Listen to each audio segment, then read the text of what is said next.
Rolling. All right. Get comfy. This is informal. All right. This is just revealing ourselves, and this is us. This is who we are. This is who we are. So, hey guys, I am King Arthur, Hello everyone, and I'm Paladin Morrow.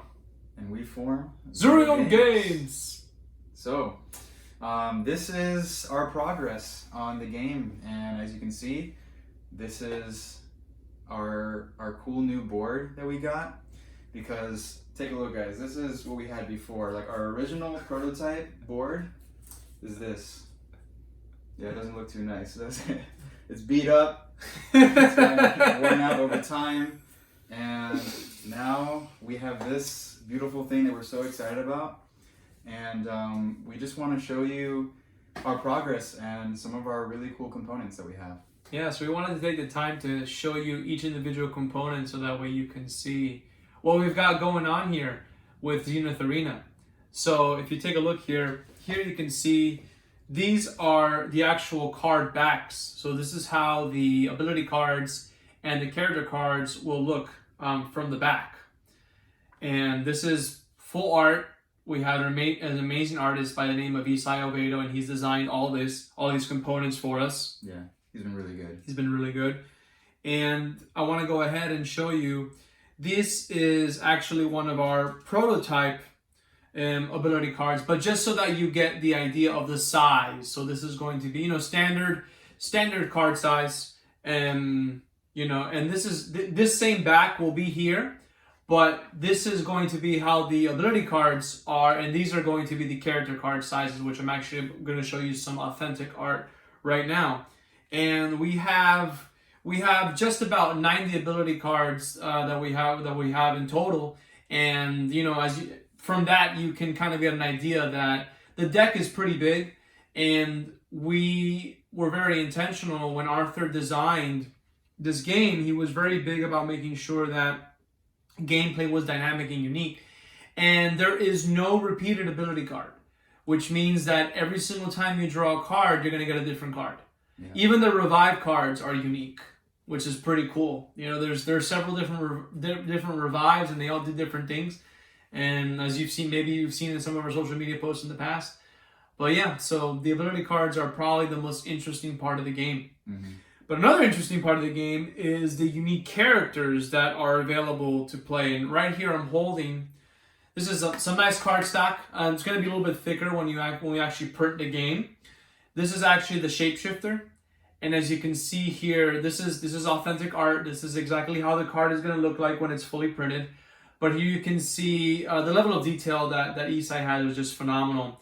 And here you can see how the shapeshifter is basically something that can transform into anything, many shapes and sizes. And here you can see the shapeshifter's ability. So the way that characters work is that each character has a special ability, and once we pick up the orb, which Arthur will talk a little bit more about the orb, they get a more powerful version of their standard ability. So here you can see the hit points, and you can see the movement of the character as well.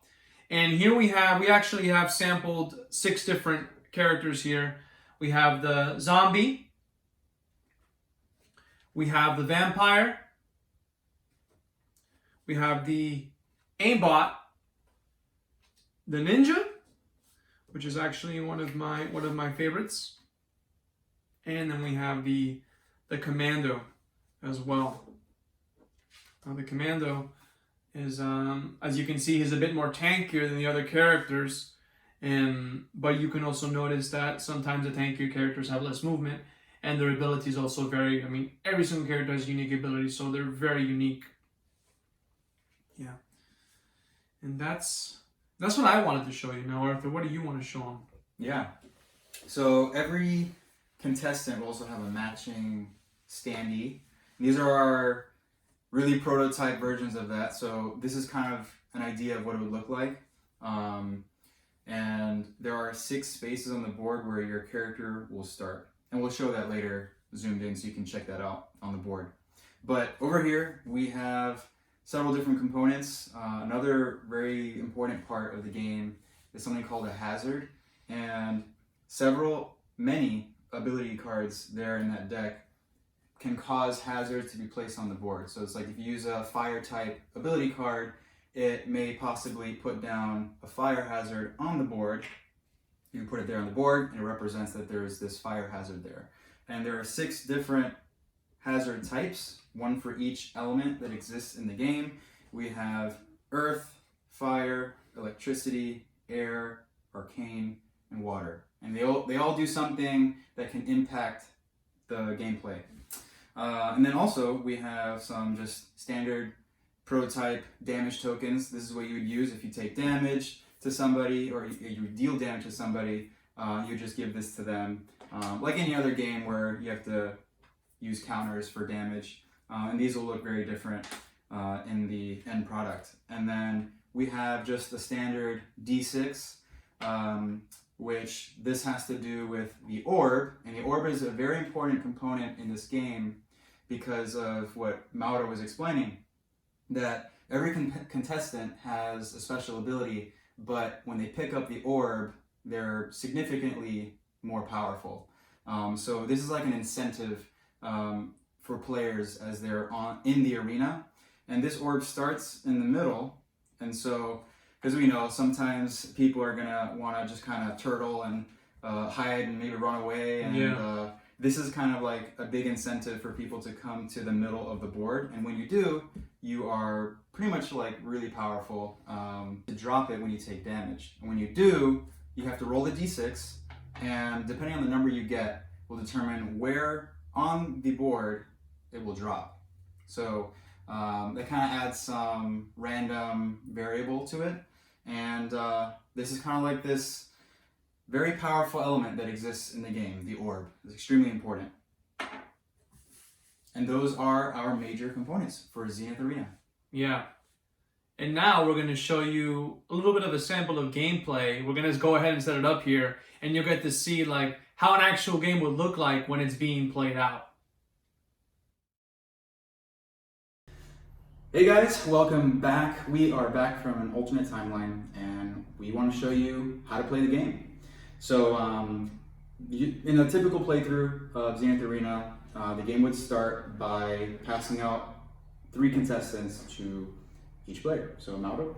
And after we get our 3 contestants, we can choose one of them.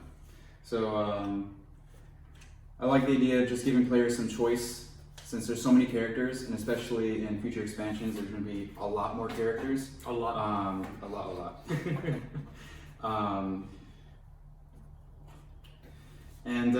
Yeah, we want to have you guys like just have choices. There's so many awesome things, awesome contestants to choose from. So, Mauro, choose your contestant. Easy choice for me. My contestant. All right, and then we just put these back.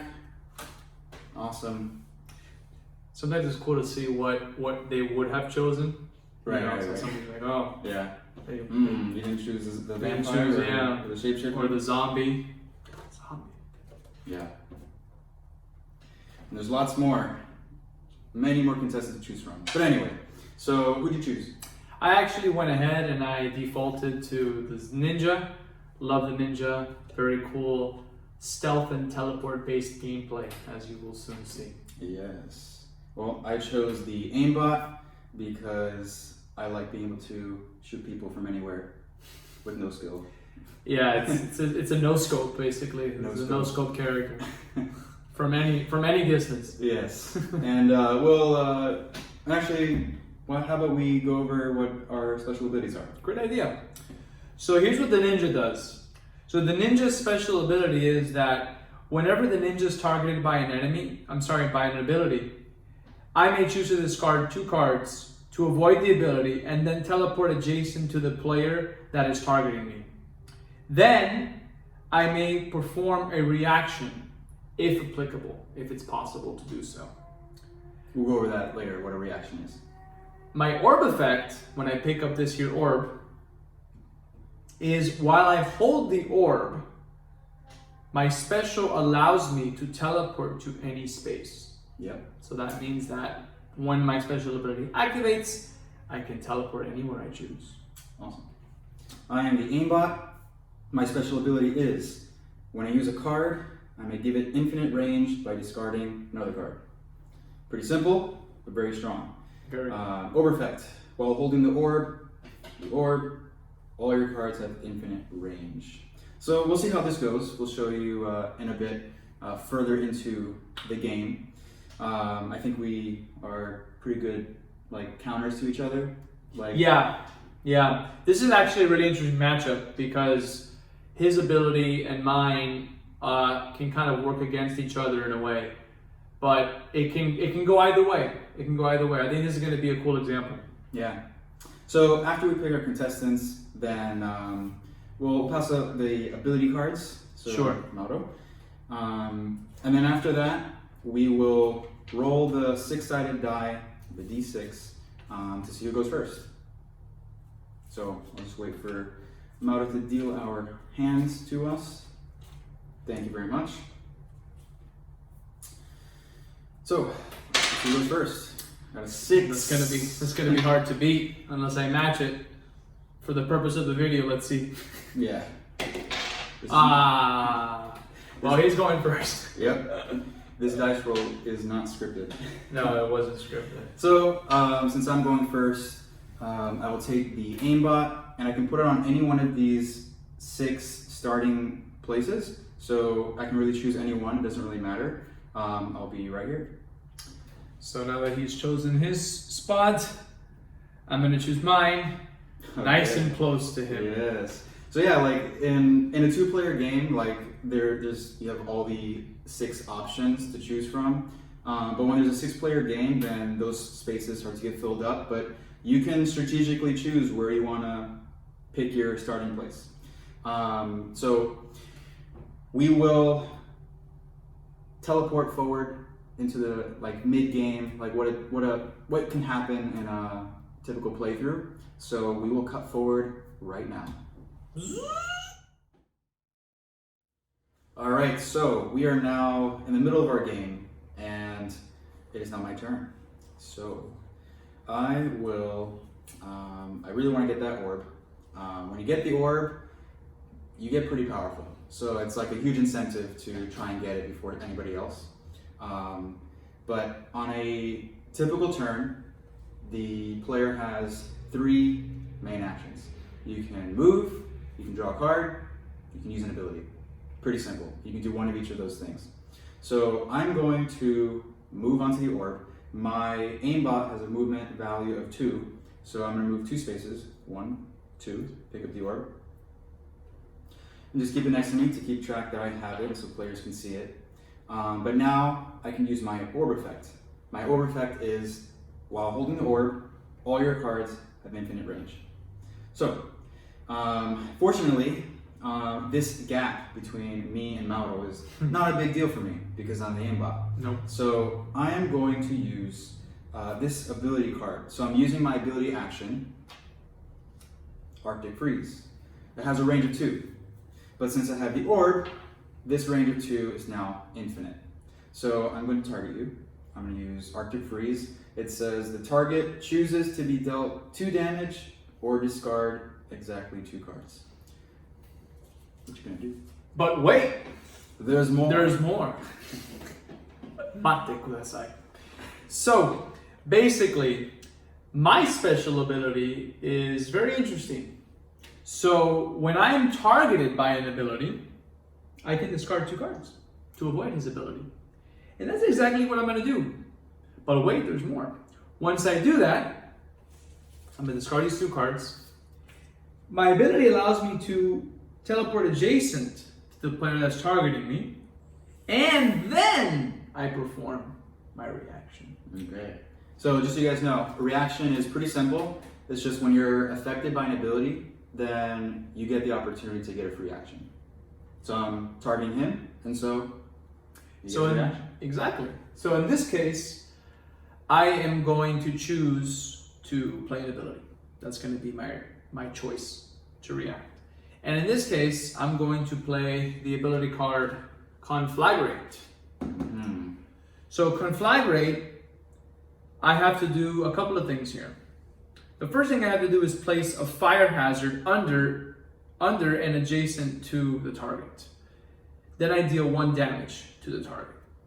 So when you get a fire hazard placed under you, you take 1 damage. In this case, I'm also being affected by it since I am adjacent to him, but it is still a positive situation for me. So I took a little bit of the damage, but even so, I am taking more damage. He's taking more damage. So we're just putting down these hazards, and there are so many ability cards in here that can interact in really unique ways. And with the 6 different hazards, really like the possibilities are endless with what's going to happen on a turn. So Mauda just placed fire hazards under me, which means that I would take how much? I would take. So in total, he would end up taking 2 damage. Yeah. So the fire deals 1 damage. Right. And then the fire hazard does another 1. Right. And so it's still my turn. That reaction is just like it's in the middle of a turn. So that kind of helps keep like people on their toes in the middle of a round, especially when there's 6 different players and each player is waiting for their turn. And so I still have my 3rd action that I didn't use. I didn't draw. So I'm going to choose to draw. And so that's kind of the typical playthrough of what you'd see on a round. And since there's so many different contestants and so many different ability cards, really every time you play, it's going to be completely different, and it's going to keep you on your toes. Strategy is going to be different each time. You got to think about it, think strategically, and so we can't wait for you to try this game. So thanks for watching, guys. This is a typical playthrough of Zenith Arena. See you next time. See ya.